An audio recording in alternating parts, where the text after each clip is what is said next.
O Web TV é uma maneira diferente de fazer TV, diretamente da paróquia Nossa Senhora Aparecida. Estamos aqui com o reverendo Antônio Carlos Qualia, que representa essa igreja na cidade de Cambará. Também conosco aqui o nosso amigo, o Eliotério, né, que veio hoje aqui fazer essa entrevista com Vossa Excelência aqui. E à disposição dos dois está a TV Web Alternativa. Obrigado. Nosso Paraíba, como é mais conhecido, o mestre dos teclados. Eu tenho um teclado, mais ou menos, é isso? Certo? É isso. Padre, vou começar assim, porque o senhor é um filho desta terra, isso? Queria que dissesse alguma coisa sobre o seu início e no que o levou à vocação sacerdotal. Muito bem, é sempre um prazer falar com vocês, falar a todos aqueles que acompanham a Web TV pela internet. Eu sou o padre Antônio Carlos Qualia, nasci aqui na cidade de Cambará, no dia 29 de julho de 1963, especificamente na Santa Casa de Misericórdia, pelas mãos do Dr. Aloísio, que está entre nós até hoje. E na época meus pais residiam no bairro Água das Antas. Depois, com o falecimento dos meus avós paternos, nós nos mudamos para Cambará, ali na Avenida Brasil, próximo da escola Carolina Lupion. Eu estava já com quase 6 anos de idade, e aos 6 anos eu comecei a frequentar a escola Carolina Lupion. Fiz ali o primeiro grau, o primário. Depois estudei 2 anos no Colégio Estadual de Cambará, hoje professor Silvio Tavares. E aos 12 anos eu entrei no Seminário Menor Diocesano Nossa Senhora da Assunção de Jacarezinho. E desde pequeno eu sempre manifestava o desejo de ser padre. E eu tive o privilégio de morar aqui próximo desta paróquia, participar aqui da catequese, da primeira Eucaristia, ser coroinha. Participei também do movimento Cruzadinha, que era para os adolescentes depois da primeira comunhão aqui na paróquia, sempre muito bem acompanhado pelo padre João Chiarotti, que por muitos anos trabalhou e praticamente construiu esta comunidade de Nossa Senhora Aparecida. Aí participei do Seminário Menor em Jacarezinho, Seminário Maior.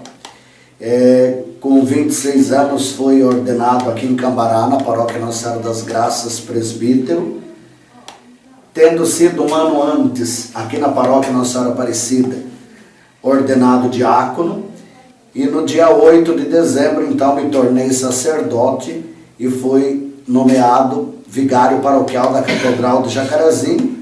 Depois pároco, onde trabalhei por 6 anos. Em seguida fui transferido para Bandeirantes e trabalhei por 2 anos emprestado à Arquidiocese de Londrina com Dom Albano Cavalim. Estruturei lá uma paróquia e aí, com a mudança do bispo, deixando de ser Dom Conrado Walter e vindo o Dom Fernando, ele me trouxe novamente a diocese, onde trabalhei por 7 anos na cidade de Itamaracá. E depois fui transferido por ele mesmo à Barra do Jacaré, onde permaneci 2 anos. E também com a aposentadoria de Dom Fernando, foi nomeado bispo de Jacarezinho, Dom Antônio Brás. E ele me transferiu para a cidade de Cambará, que é a minha terra natal, onde eu estou já há 3 anos e alguns meses. E muito feliz, porque essa é uma paróquia muito abençoada pela sua liderança, pelo seu povo acolhedor, comprometido com a comunidade. Nós sabemos que essa Vila Rubim é um povo muito querido, apesar de ser uma comunidade mais carente economicamente, mas não deixa de ser uma comunidade abençoada por Deus e que caminha sob o manto de Nossa Senhora Aparecida, trabalhando aí nas mais diversas áreas, nos seus movimentos, nas suas pastorais, indo de encontro com o apelo da Igreja da Nova Evangelização, que dá o protagonismo da mesma ao leigo, que após o Concílio Vaticano II, que se encerrou em 63, assumiram aí grandes ministérios, grandes trabalhos dentro da igreja. E os últimos papas, particularmente de João Paulo II para cá, têm insistido muito nessa missão do leigo como protagonista da evangelização, porque o padre ele tem a missão de liderar a comunidade, de santificar a comunidade, mas quem está diretamente infiltrado nas mais diversas áreas da nossa sociedade são os leigos. Então a igreja tem essa preocupação de formar bem e preparar bem a nossa liderança leiga para que eles possam assumir aí os postos que lhes são possíveis dentro da sociedade e assim podermos construir uma sociedade mais justa, igualitária, para um povo que todos nós sabemos sofre muito pelo descaso das nossas lideranças políticas, principalmente, que na sua grande maioria buscam os seus próprios interesses e deixam de lado o bem comum. Resumidamente, essa é a minha trajetória de vida e sou muito feliz como padre, porque acredito que realmente essa seja a minha vocação por tantos anos que passei no seminário e a minha ordenação se deu dia 8 de dezembro de 1990 na paróquia Nossa Senhora das Graças, como já disse, e portanto já vou para completar 24 anos de sacerdócio e nenhum dia sequer da minha vida eu me arrependi de ter dito sim a este chamado de Deus, apesar das minhas limitações e fraquezas como qualquer ser humano. Mas nada me dá mais alegria do que poder servir a esta igreja na pessoa de cada irmão, de cada irmã, que faz parte das comunidades todas por onde até hoje eu passei. Muito bom. Tem três frases que chamam a atenção no caso do cristão, né? Cristãos são todos. Todas as igrejas que têm o título de cristão são todos cristãos. Diferenciam-se no método para chegar ou algo assim. Mas no fundamento dela tem que ser igual, não tem como. Com certeza. Mas aquela que foi dita na ocasião da sua ordenação, quando tu és sacerdote in eternum segundo a ordem de Melquisedeque, ou seja, você é sacerdote para sempre segundo a ordem de Melquisedeque, certo? Ou seja, isso é um fundamento que vem desde os nossos fundamentos, digamos, como seres humanos. Deus nunca se separou do seu povo. Nós é que nos separamos dele. Na verdade é essa a ideia, né? Sacerdote para o Senhor, o que seria realmente a parte mais importante, ou seja, conduzir o sagrado. Sacerdote, né? Conduzir o sagrado. Neste caso, assim, qual seria a prioridade? Eu vejo como prioridade dentro do exercício do ministério sacerdotal, como é a prioridade da igreja, ela existe em função disso, pregar o Evangelho de Jesus Cristo. E depois, acompanhando esse anúncio do Evangelho, porque a igreja existe em função de evangelizar, esse foi o mandato de Jesus aos seus apóstolos, ir pelo mundo inteiro e pregai o Evangelho, e quem crer e for batizado será salvo. E junto desse anúncio do Evangelho, vem a administração dos sacramentos, que é outra missão sacerdotal, a santificação do povo de Deus, porque os sacramentos são sinais sagrados da ação da graça de Cristo na nossa vida, que vai nos santificando, que nos vai modelando segundo o coração de Deus, buscando sempre mais a perfeição. E a igreja, além dessa sua missão por excelência de santificar, de evangelizar, de conduzir o povo de Deus, ela visa a salvação do homem na sua totalidade. O homem, enquanto matéria e espírito, corpo e alma. Daí a preocupação da igreja, desde o Papa Leão XIII, com a publicação da encíclica Rerum Novarum, é de atuar também na questão social, porque fica muito difícil nós evangelizarmos alguém que está sem uma casa para morar, sem um prato de comida para se alimentar. Então, a preocupação da igreja com as questões sociais é a salvação do homem na sua totalidade, porque alguém que tem uma casa para morar, que está bem alimentado, é muito mais fácil ele entender essa dimensão do amor, da misericórdia de Deus como Pai na vida dele, do que se vivesse numa situação de pobreza, de miséria.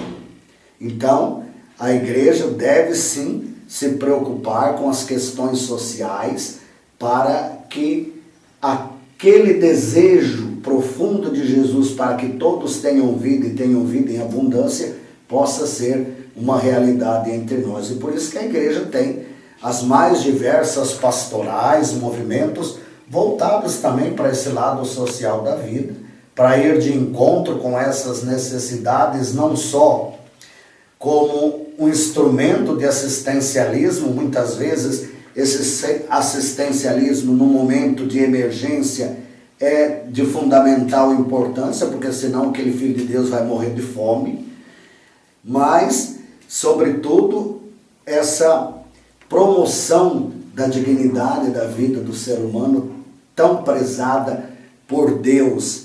Então a igreja leva, e junto da assistência social está também o anúncio do Evangelho, está a conscientização da cidadania de cada um, que cada um é importante dentro da sociedade onde ele vive, cada um deve dar a sua contribuição conforme a sua profissão, o seu trabalho, enfim, cada um deve assumir com responsabilidade esses deveres diante da construção de uma sociedade mais justa, mais fraterna. Porque muitas vezes, às vezes, a gente lembra muito dos direitos, mas se esquece dos deveres.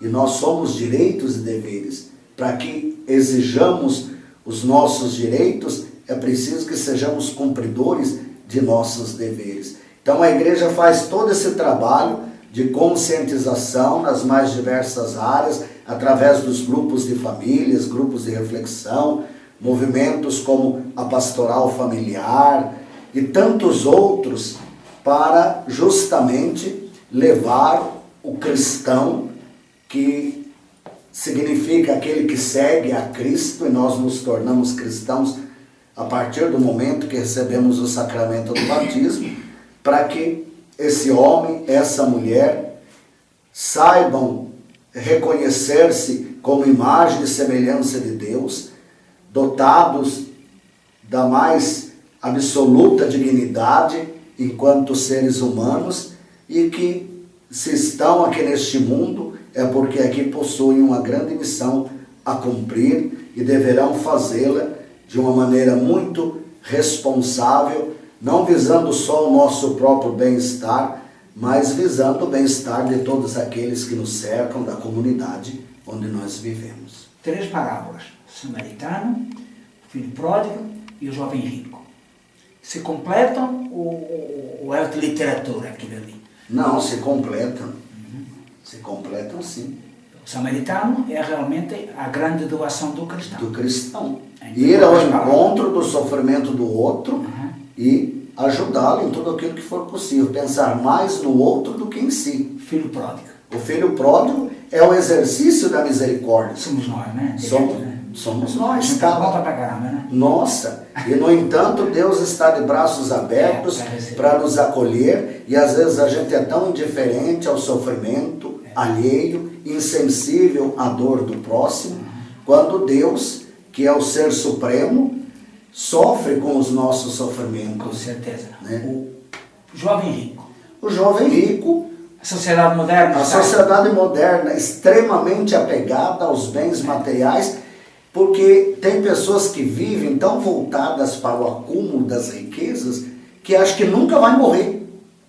E que precisa juntar isso porque eternamente vai viver aqui, em função e usando desses bens adquiridos. E a gente sabe Chicotada nos vendilhões do templo.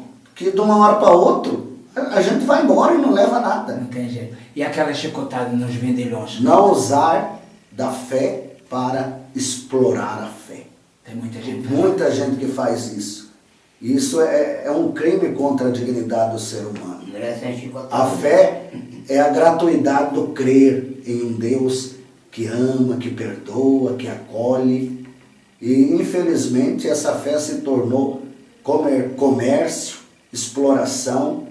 Há muitas pessoas mal intencionadas, infelizmente, que usam da fé, do nome de Deus, para benefício próprio, para enriquecimento ilícito, como a gente bem sabe que volta e meia os meios de comunicação nos anunciam. Palavra católico, no caso, é o nome da nossa igreja. Igreja Católica significa universal. Apostólica, que vem dos apóstolos. Romana. Romano porque a primeira sede da igreja, né, foi Roma, onde Pedro foi conduzido por obra do Espírito Santo, Paulo, e ali então se instituiu a cátedra de Pedro, o lugar do governo da igreja para o mundo todo. Porque Roma naquela época era a capital do mundo, né? Centrava ali todo o poder político, econômico. E então se teve essa intenção para que ali se divulgasse essa doutrina cristã, esse evangelho de Jesus para o mundo inteiro. Então, na verdade, todo cristão, ele, no fundamento dele, ele tem que ser católico. Nesse sentido. Nesse sentido, deveria ser. As divisões são divisões particulares. Fruto de interesses pessoais de alguns, de brigas que acabaram acontecendo aí justamente nesta semana. É a semana de oração pela unidade dos cristãos. O que o padre tem a falar sobre isso? E nós estamos celebrando a nossa novena em preparação à festa do Espírito Santo, terceira pessoa da Santíssima Trindade, e é o Espírito Santo quem realmente faz acontecer essa unidade dos cristãos. Porque ele veio como amor do Pai e do Filho derramado para toda a humanidade. A igreja é esse instrumento, este sacramento da salvação de Cristo através da ação do Espírito Santo para unir todos na mesma fé. Há mais alguma igreja que integra, sempre tem uma igreja que integra a unidade dos cristãos, não? Cristiano não tem nenhuma, não sabe dizer. Sempre, até o CONIC, que é o Conselho das Igrejas Cristãs, então as igrejas protestantes que professam a fé em Jesus como Salvador, algumas igrejas do rito oriental que também são vinculadas a Roma, e então há uma equipe da Igreja Católica centrada em Roma, depois as conferências episcopais de cada país, há uma comissão voltada para esse trabalho de ecumenismo, de diálogo entre as religiões cristãs e até entre as não cristãs também, que também foi o desejo do Papa Francisco, agora há poucos dias, João Paulo II, e que andou o Bento XVI, né, fazendo esses encontros ecumênicos com os grandes líderes das religiões mundiais. Na verdade, o padre acha que a Igreja Católica ela tem todo o seu valor, todo o seu prestígio, ou digamos, aquela missão de servir que lhe foi dada há 2000 anos atrás, permanece incólume. Permanece incólume. A igreja existe para servir. Foi para isso que Jesus a instituiu, sob o alicerce dos 12 apóstolos, como a gente encontra nos evangelhos, e a igreja está aí há mais de 2000 anos, entre erros e acertos, mas fiel à missão que recebeu de Jesus. E se essa igreja está até hoje fiel a essa missão, é porque o Espírito Santo é a alma e a vida desta igreja. É óbvio que nós, padres, bispos e até papas, somos seres humanos, passíveis de erros, né? E por isso a igreja também teve muito os seus erros, e até hoje às vezes acontece, mas por falha puramente do lado humano nosso. Mas a igreja, na sua fundação, ela é divina e é conduzida por este Espírito Santo. E assim tivemos a entrevista com, como eu falei no início, com o reverendíssimo Antônio Carlos Quadra, né? Reverendo, aqui na cidade de Cambará. Como ele falou, numa entrevista muito bonita, filho da cidade. Eu quero falar para o senhor que estou muito contente em ter conhecido sua pessoa. Prazer é meu. Estou vendo um homem muito culto e muito humano. Que Deus te Obrigado. abençoe. Foi um prazer sempre, estou à disposição. Quanto precisarem, eu estou aqui às ordens para poder servi-los e parabéns, porque, sem dúvida nenhuma, esse é um grande meio de evangelização nessa modernidade que nós vivemos hoje da internet, né? Conheça o Evangelho que você será salvo.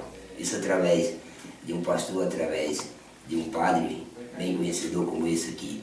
Bem-aventurado aquele que ouve a palavra. E que Deus fique com todos e abençoe a todos, em nome de Jesus. Amém. Amém.